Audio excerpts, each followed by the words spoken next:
देवालय श्री नागनाथ भगवान की जय। वर्तमान शासन की महावीर भगवान की जय। हमारी आचार्य विराट सागर जी महाराज की जय। परम पूज्य उपाध्याय मुनि श्री विशोक सागर जी महाराज की जय। परम पूज्य मुनि श्री विशोक सागर जी महाराज की जय। महाराज जी के चरणों में विनम्र का एक महीने से हमें लाभ मिलता है। ठीक है ना। तो सब अपने अपने नाम जो है एक दिन के लिए अपनी लिखा दें, ठीक है ना। जो है एक दिन सबके लिए वही काम करें, अपने साथ परिवार आए, ठीक है ना। उपाध्याय श्री विशोक सागर जी महाराज की जय।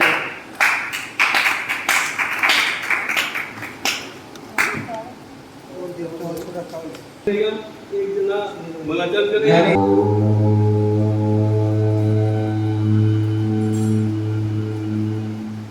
नमः सिद्धेभ्यः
अनंत सिद्ध परमेष्टि भगवान की जय।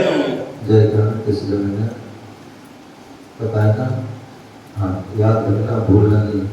बोले आदि प्रभु आदि ब्रह्मा आदिनाथ भगवान की जय। बोले चिंतामणि पारसनाथ भगवान की जय। शासन नायक भगवान महावीर स्वामी की जय। परम पूज्य आचार्य भगवान गुरुदेव विराट सागर जी महान लाल की जय। अहिंसा में विश्व धर्म की जय। तीर्थराज सफेद शिखर की जय। उपाध्याय श्री विशोक सागर जी महाराज की जय।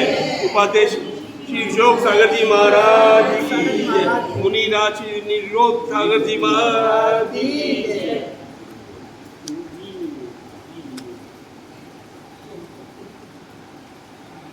सभी आज हम सभी भारत की राजधानी दिल्ली और दिल्ली में जो है बुद्ध विहार जैन मंदिर में हम बैठे हुए हैं। भगवान महावीर स्वामी का समोसन लगा हुआ है और अभी बहुत सुंदर सुंदर बातें सुन रहे थे। समय दर्शन की श्रद्धा की आदि और सम्यक दर्शन उत्पन्न कैसे होता है। सम्यक दर्शन कैसे उत्पन्न होता है।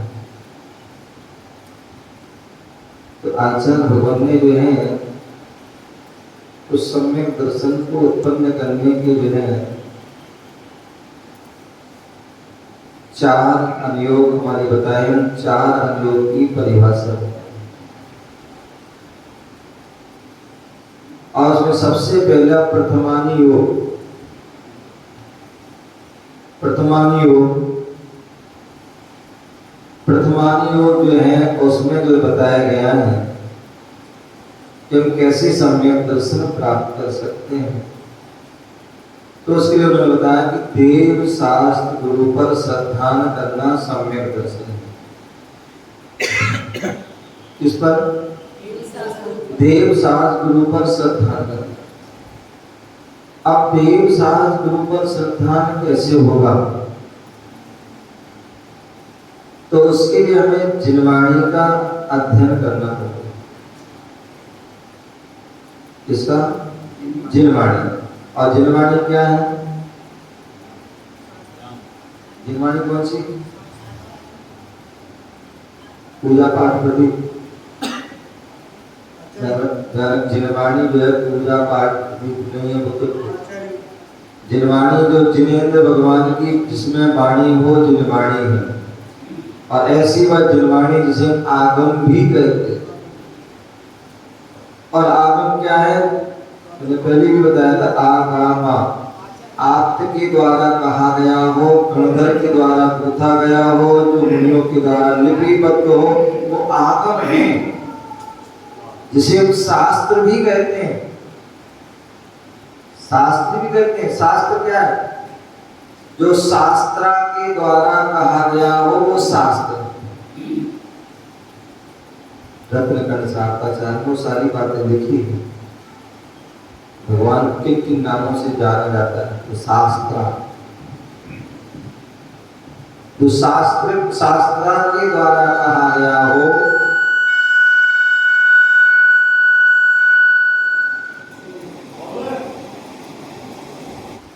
जो शास्त्रा के द्वारा कहा है वो शास्त्र है।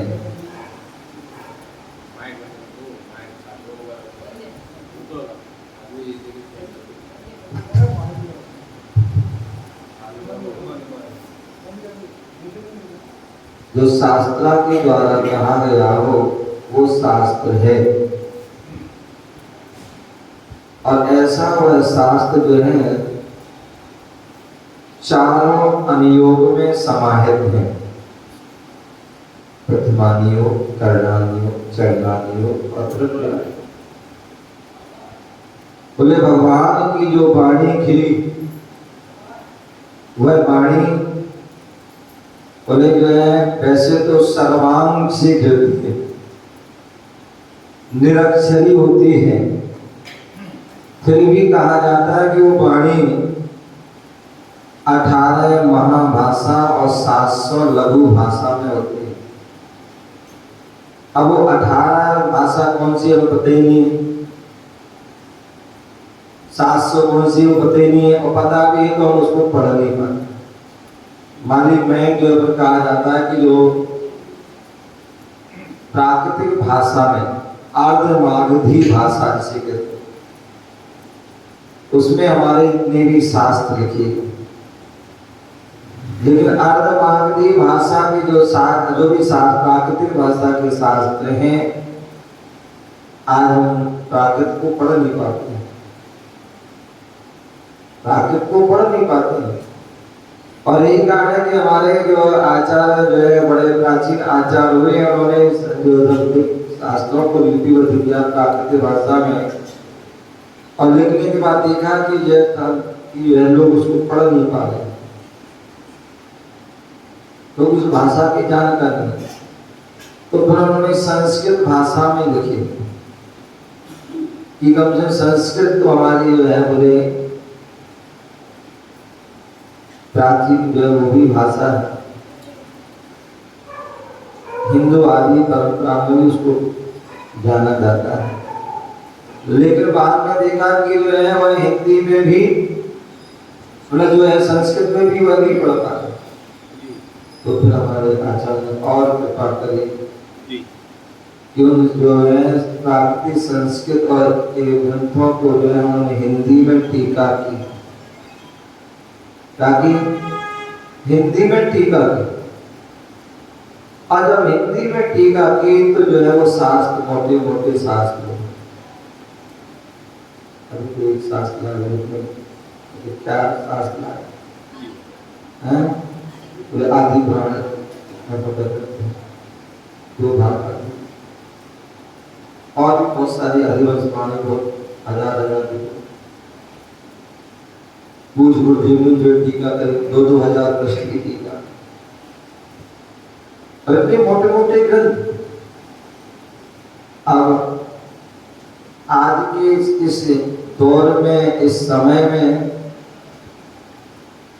उन ग्रंथों को पढ़ने के लिए व्यक्ति के पास समय नहीं है। क्या समय नहीं कि जो इतने मोटे ग्रंथों को जो है वो व्यक्ति पढ़ सके। पहले वो जमाना था कि व्यक्ति मोटे मोटे ग्रंथों को भी पढ़ते थे और मोटी मोटी उपन्यास को भी पढ़ते थे। प्रेम जी, क्या मोटी मोटी उपन्यास व्यक्ति 1-2 दिन में पढ़ लेता था जी, है? इतना उसमें पहले रुचि भी होती थी, है? रुचि होती थी, पढ़ता और तो उसको जो समय भी निकाल देता था। लेकिन आज ना वो रुचि है और ना ही वो आशा। फिर कैसे जो है हमारे लिए ज्ञान हो,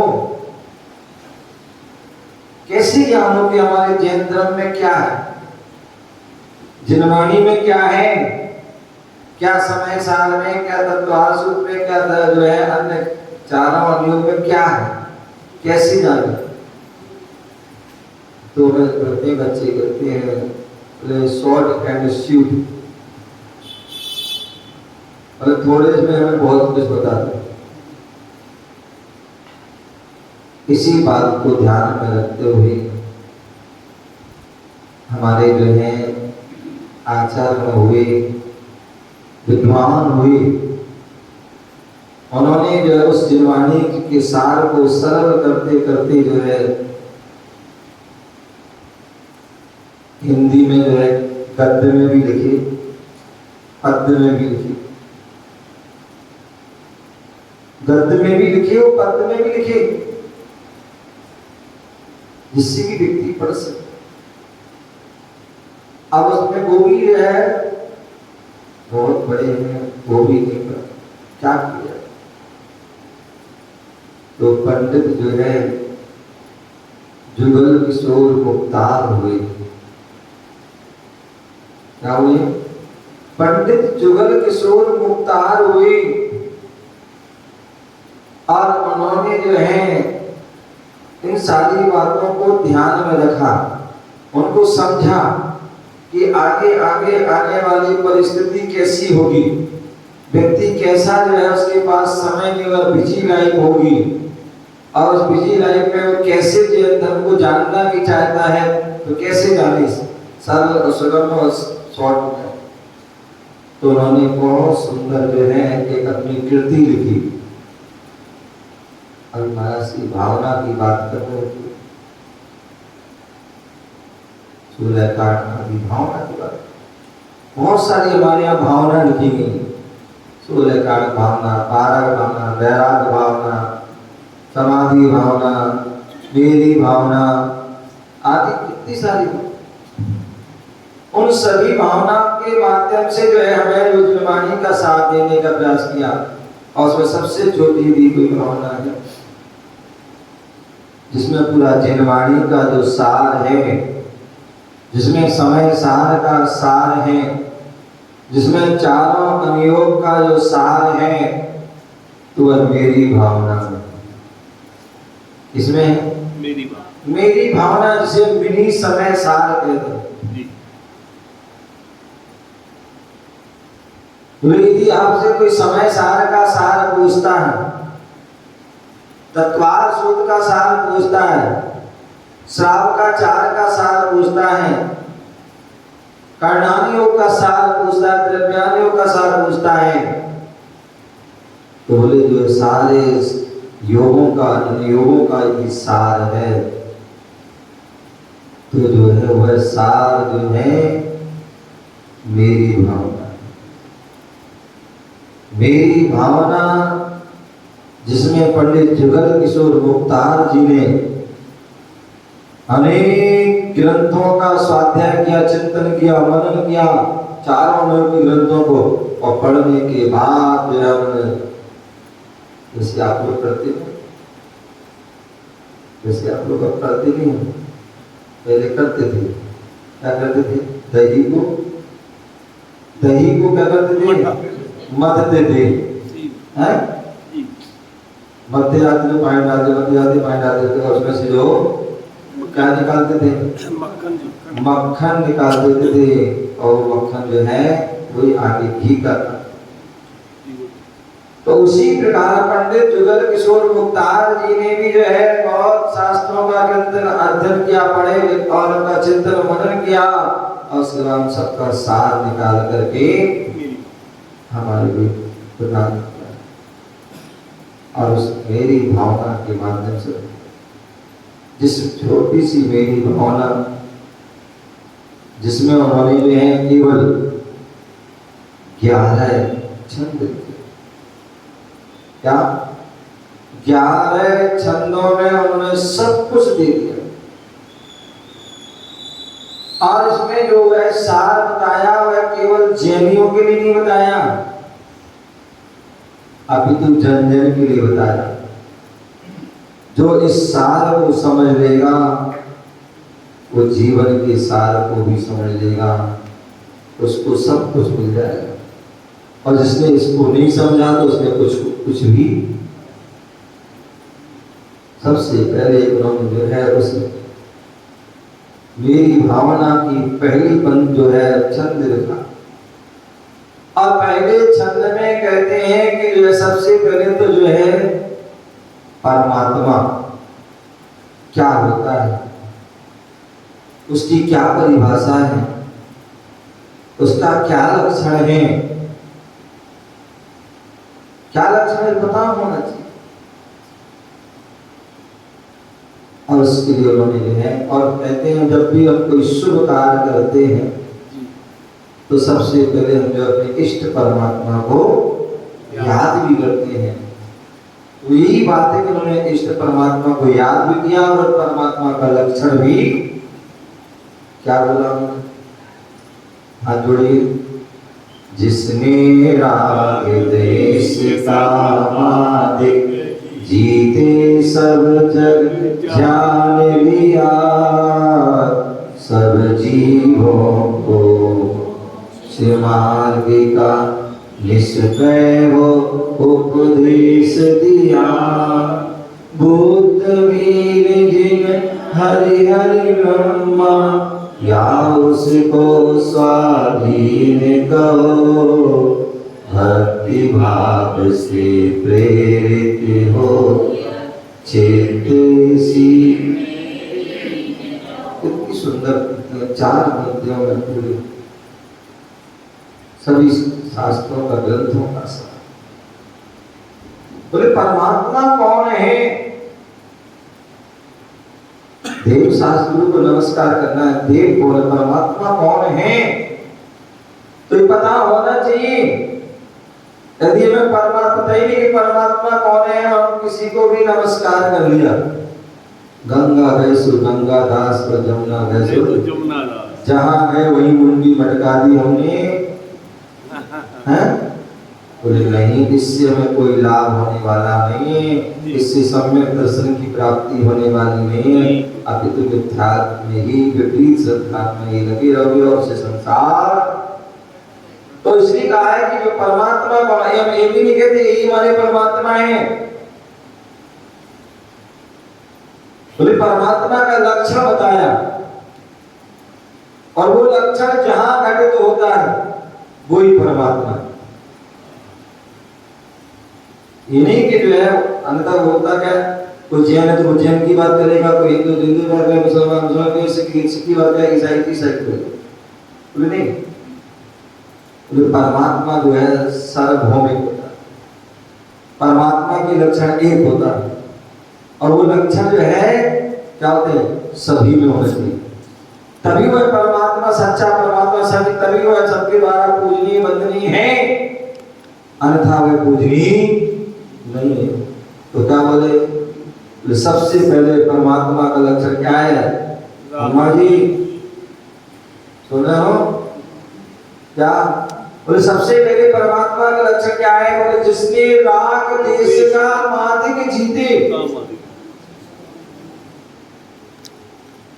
बोले हम सबसे सामान्य बताया जाता है परमात्मा का लक्षण केवल 3 ही है मुख्य रूप से: वीतरागी, सर्वज्ञ और हितोपदेश। ये जो 3 लक्षण से जो सहज है वो ही सच्चा परमात्मा है जो वीतरागी हो। अब वीतरागी कौन होता है? बीत गया है उनका राग, वो है वीतराग। और जहाँ राग होता है वहाँ देश तो अपने आप होता है। मखानी के 2 रस्सी होती ना जी, है कि एक 2 जी, 2 एक से कभी नहीं मथा जाएगा क्या? हाँ, छोर तो जो है वो होते ना, वो छोरे की तो बात कर, रस्सी की बात कर, छोर वाली रस्सी की बात जी जी जी जी है। जो मथा की बातें हैं तो वह एक रस्सी जो से नहीं होगा, एक छोर से नहीं होगा, दोनों छोर से ही होगा जी। समझ गए? तो जो है जहाँ राग होता है वहाँ द्वेष होता है, जहाँ द्वेष होता है वहाँ राग होता है। एक सिद्धि के 2 पहलू होते हैं। पहलू होगा। तो जिसने राग देश का मादिक जीते, जिन्होंने राग देश काम आदि 18 दोष हैं, उन 18 दोषों को जीत लिया है, वो वीतरागी है। अंधा कहीं भी चले जाइए, किसी को राग है तो पत्नी साथ है, कोई भाई साथ, क्या पत्नी साथ है, यहाँ भाई आदि साथ हैं। द्वेष है इसलिए क्या है? अस्त्र शस्त्र हैं। राग है इसलिए वस्त्र भी है। क्या है? जहाँ राग है तो परिवार है, वस्त्र आदि भी है, और जहाँ द्वेष है वहाँ अस्त्र शस्त्र भी है। तो जहाँ राग द्वेष और काम है, या काम है वही तो स्त्री है, ये काम ही नहीं है। काम वासना नहीं है तो स्त्री का क्या काम? कुछ भी नहीं है। तो जहाँ पर राग है, द्वेष है, काम आदि से जो और वो प्यास आदि जो है 18, उनमें से एक भी दोष है तो फिर वो वीतरागी नहीं है। क्या नहीं है? वो वीतरागी नहीं, वो तो फिर वित्तरागी हो गया। क्या हो गया? वो वीतरागी नहीं, वो वित्तरागी हो गया।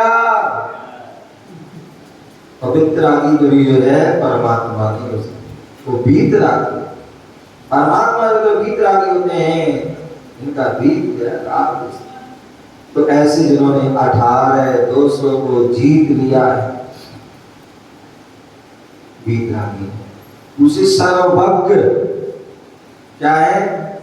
सर्वज्ञ, जो सर्व के ज्ञाता है वो सर्वज्ञ है। जो केवल ज्ञान से सहित है वो सर्वज्ञ है।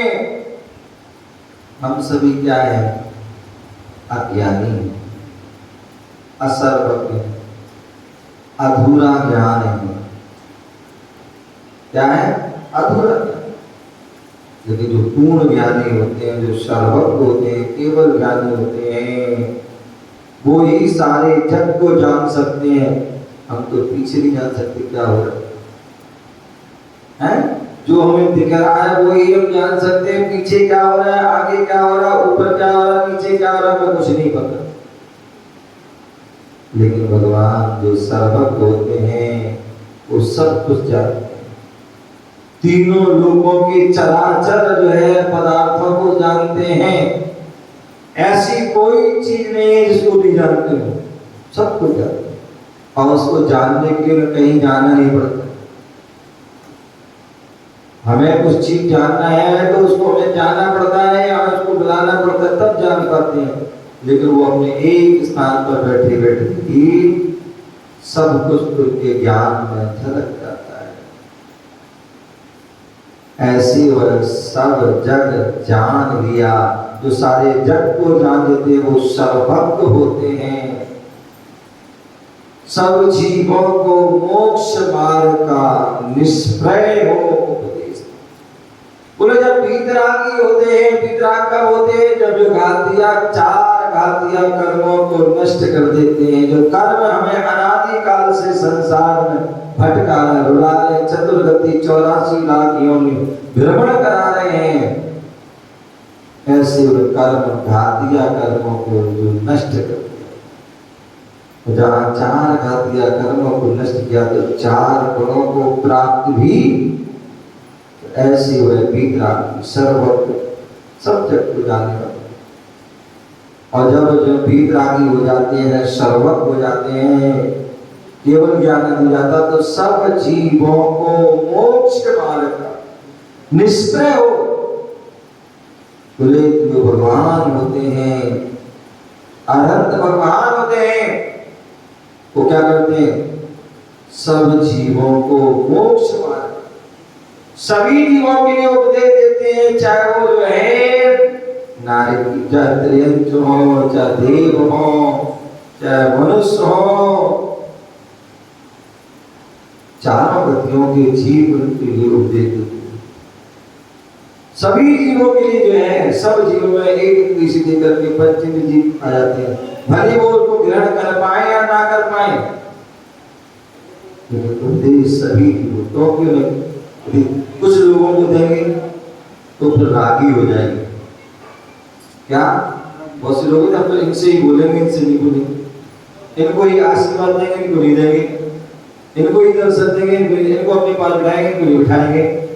यदि ऐसा जो है आप लोग कर सकते हो, संसारी जीव कर सकते हैं, जो कर्मों से सहज वो कर सकते हैं, जो वीतरागी हो उनके लिए वह सब जीव समान है।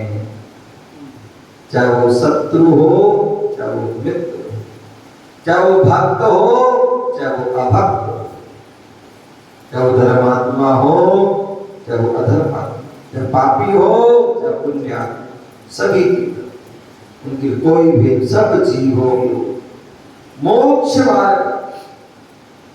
जब भी जो है भगवान का उपदेश होता है तो किसके लिए होता है? जब भी उपदेश, किसका उपदेश होता है? बोले मोक्ष मार्ग का। संसार मार्ग का उपदेश देंगे तो मैं ऐसे संसार में रहो, ऐसे संसार में घूमे, संसार के दुखों को बोले नहीं, वो उपदेश देते हैं मोक्ष मार्ग का। ना कोई ग्रस्त मार्ग का, कोई दुकान का, ना व्यापार का, ना इसका, ना उसका, तो मोक्ष मार्ग। और मोक्ष मार्ग का उपदेश भी कैसे देते हैं? निष्प्रय होकर के। उन्हें किसी से कोई डर नहीं है, उन्हें किसी से कोई भय नहीं है, उन्हें किसी ना कोई लोभ है, ना कोई लालच है, ना कोई इच्छा है, कुछ भी नहीं। जैसे कहते हैं, उदाहरण दिया है, जैसे एक ढोलक होती है और ढोलक में जैसे तुम थपड़ी लगाते हो तो क्या करती है? आवाज करती है। तो ढोलक जो आवाज करती है उसे कोई आप जो है, आपसे कोई क्या नहीं है, कोई इच्छा नहीं है, कोई आकांक्षा नहीं है कुछ मिल जाए, हैं? कुछ नहीं, बिना वो अपेक्षा से क्या करती है, वह आवाज देती है। उसी प्रकार भगवान की जो वाणी होती है वह भी क्या होते हैं? मोक्ष मार्ग का केवल एक उपदेश देते हैं, और वो भी निष्प्रय होकर। कोई डर, कोई विद्वान है, पंडित है, उसे तो डर भी होता है, भय भी होता है, लोभ भी होता है, लालच भी होती है, अनेक प्रकार के उसको होता है। लेकिन जो है वीतरागी भगवान, उनके लिए ना कोई लोभ, ना कोई लालच, ना कोई इच्छा, कुछ भी नहीं है। उनकी सारी इच्छाएं समाप्त हो गई। तभी वह दिक्कत, जहाँ इच्छा समाप्त हुई वहीं दीक्षा होती है, और जहाँ दीक्षा हुई वहीं फिर वीतरागता। बिना दीक्षा के भी वीतरागता नहीं आती, बिना तप को जान के भी प्राप्त को प्राप्त नहीं कर पाओगे, केवल ज्ञान को प्राप्त नहीं कर पाओगे। तो इसलिए निश्चित है, कोई इच्छा नहीं, कोई आकांक्षा नहीं, कोई डर भी नहीं, कोई भय भी नहीं। तो ऐसे वह विभागी, सर्वज्ञ और हितोपदेशी, ये तीन गुण के जो धारी हैं वो क्या है? बुद्ध वीर जिन्हें हरि हरि ब्रह्मा यासको बोले तीन लक्षण होना चाहिए। क्या होना चाहिए? तीन लक्षण, वितरागी, सर्वज्ञ, हितो। फिर कोई भी हो, चाहे वो बुद्ध हो, चाहे वो वीर हो, चाहे वो जिन हो, और चाहे वो हरि हर ब्रह्मा, कोई भी हो, कोई भी स्वाधीन नाम, स्वतंत्र नाम वाले हो। क्योंकि आज तो कितने नाम हुए कोई गिनती नहीं, भक्तों की तो गिनती है लेकिन उनकी गिनती नहीं। तो कोई भी हो, हमें किसी से कोई बुराई नहीं है, हम सबको पूछ सकते हैं, बशर्ते तीन गुण होना चाहिए। क्या होना चाहिए? तीन गुण होना चाहिए, वितरागी होना चाहिए, सर्वज्ञ होना चाहिए, हितोपदेशी होना चाहिए। और ये तीन गुण जहां दे जाते हैं फिर क्या करना है? भक्ति भाव से, जबरदस्ती भाव से नहीं, फिर तो भक्ति भाव से प्रेरित होगा चित्त उसी में। बहुत से लोग आते बोले महाराज दर्शन करने में मन नहीं लगता, अभिषेक करने में मन नहीं लगता, पूजा करने में मन नहीं लगता, जाप करने में मन नहीं लगता, स्वाध्याय करने में मन नहीं लगता, प्रवचन सुनने में मन नहीं लगता। क्यों नहीं लगता है? क्योंकि आप जबरदस्ती भाव से आ रहे हो। कैसे आ रहे हो? बोले जबरदस्ती भाव में आ रहे हो, इसलिए तुम्हारा मन नहीं लगता है। यदि आज भक्ति भाव से आओगे तो आपका मन वहीं लगेगा और कहीं लगने वाला नहीं है, मन लग जाएगा। भक्ति भाव से प्रेरित होकर, प्रताड़ित होकर के नहीं तो मम्मी ने बोले जाओ मंदिर, नहीं तो खाना नहीं मिलेगा, नाश्ता नहीं मिलेगा, पिटाई लगेगी, नहीं प्रताड़ित होकर प्रेरित, क्या प्रेरित होकर अपने आप के व्यक्ति के भाव होते हैं कि भैया हमें मंदिर जाना चाहिए, हमें दर्शन करना चाहिए, हमें पूजा करना चाहिए, हमें स्वाध्याय करना चाहिए, प्रवचन सुनना चाहिए। जब व्यक्ति का अंदर से व्यक्ति की भावना होती है तो वह क्या होता है? भक्ति भाव से आता है। फिर वो जबरदस्ती भाव से, भक्ति भाव से आता है। और जब भक्ति भाव से आता है तो मन क्या होता है? उसका चित्त उसी में चित्त लीन हो जाता है। और जब चित्त लीन हो जाता है तो उसे ना कोई कष्ट होता, ना कोई पीड़ा होती, ना कोई भूख लगती, ना कोई प्यास लगती है, ना कोई घर की याद आती, ना दुकान की याद आती, ना परिवार की याद, कुछ भी याद नहीं आती है। अन्यथा हम क्या करते हैं? यहाँ भगवान के दर्शन कर रहे हैं, भगवान के दर्शन करते समय भगवान नहीं दिखते हमें, हमें दुकान दिखती है, घर दिखता, परिवार दिखता, खाना पीना आदि दिखता है। क्या दिखता है? ये दिखता है। जाप करे तो जाप तो हमारी हाथ में होती है और मन हमारा बाजार में चला जाता है, घर गृहस्थी में चला जाता है, राग देश में चला जाता है, विषय कसायों में चला जाता है। क्यों? क्योंकि भक्ति भाव से, भक्ति भाव से, जबरदस्ती भाव में नहीं, भक्ति भाव से। और भक्ति भाव से करोगे तो चित्त उसी में लीन होगा। और जिस समय आपका पूजा में, जाप में, पाठ में, दर्शन में, धर्म की क्रिया में जो है चित्त लग जाता है, कितनी विचित्रता है कि धार्मिक क्रिया में आपका जो है चित्त नहीं लगता है। टीवी देख रहे हो, चित्त लग जाता है। अब उस समय आपको कोई कुछ करना है, कुछ हिलाए डुलाए, कुछ भी करे, आप हिलते नहीं, फिर तो चिपक के बैठ जाते हैं। जिस समय आप भोजन कर रहे हैं उस समय आपका यहाँ मन नहीं जाता है। जिस समय आप पाप की क्रिया कर रहे हैं उस समय आपका यहाँ मन नहीं जाता है। गाड़ी चला रहे हो वहां भी यहाँ मन नहीं चला, फोन पर बात कर रहे तब भी यहाँ इतने व्यक्ति को जो है हो जाते हैं कि क्या क्या हो जाता है उन्हें कुछ पता ही नहीं रहता।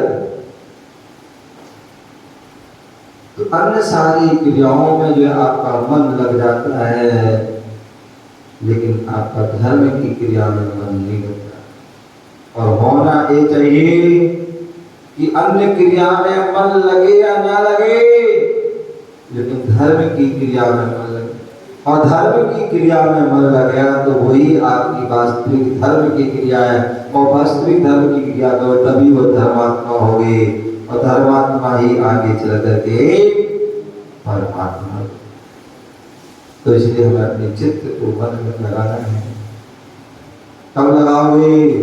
बोले जब हमें जो है अपने परमात्मा पर श्रद्धा हो जाएगी कि यही हमारे सच्चे परमात्मा है, यही वितरागी है, यही सर्वज्ञ है, यही तो उपदेश है, इनके अलावा कोई भी इन गुणों का आधारी नहीं है। इसलिए हमें यहाँ वहाँ कहीं भी नहीं जाना है।